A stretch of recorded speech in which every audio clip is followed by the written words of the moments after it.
Hello friends, welcome to our channel. आपके channel में आपका स्वागत है। आज हम ऐसी बात करेंगे जो कि हम सबको मालूम है, लेकिन हम उसका फॉलो नहीं करते हैं। आपको मालूम होगा, कभी जब आप पहले स्कूल जाते होंगे या कभी भी आपको किसी टीचर ने बोला होगा सीधे बैठो, बेंड होके आपको नहीं बैठने दिया जाता है। घर में भी आपको किसी ने तो बताया होगा, दादी ने, माँ ने, कि आप ऐसे सीधे बैठिए, आप झुक के मत बैठिए। तो उसका कारण क्या है, यह हमने कभी नहीं सोचा है कि उसका कारण क्या है, हमारे को क्यों ऐसा कहा जाता है। उसका कारण यह है कि हमारी जो प्राण ऊर्जा होती है वह हमारी रीढ़ की हड्डी में से जो हमारे चैनल्स हैं, हमारे चक्रास हैं, उनमें से फ्लो होती रहती है।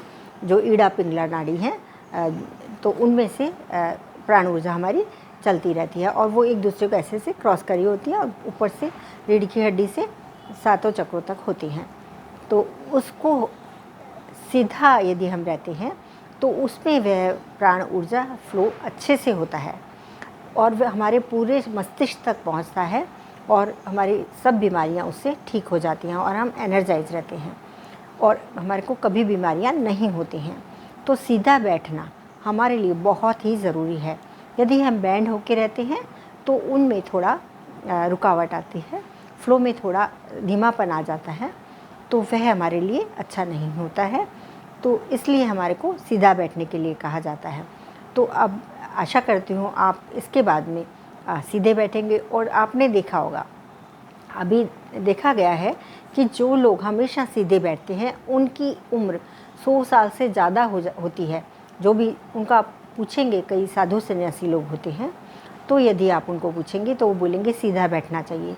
तो वह लोग सीधा बैठते हैं तो उनकी उम्र 100 तक पहुंचती है, 100 से ज़्यादा भी पहुंचती है, क्योंकि उनका जो प्राण ऊर्जा है वह फ्लो होता रहता है और ठीक से होता है, उसमें कोई रुकावट नहीं आती है, जिससे ना उनको बीमारियां होती हैं और ना उनको तकलीफ़ आती है और उनकी उम्र बढ़ती है और उनकी उम्र अच्छी रहती है। तो इस प्रकार से आप, यदि आपको कोई भी इस प्रकार की जानकारी चाहिए तो आप मेरे चैनल को लाइक, शेयर और सब्सक्राइब कीजिए। यदि आपको ये पसंद आया तो ऐसी ही जानकारियाँ आपको मिलती रहेंगी। तो आप न्यू है मेरे चैनल पे तो लाइक, शेयर, सब्सक्राइब कीजिए और कमेंट बॉक्स में अपने कमेंट्स ज़रूर लिखिए।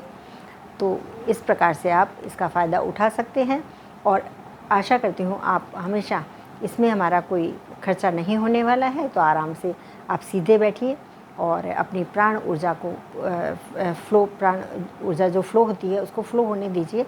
तो उससे वह बहुत फ़ायदा करता है। जो ब्रह्मांड शक्ति है वह हमारे को मिलती रहेगी।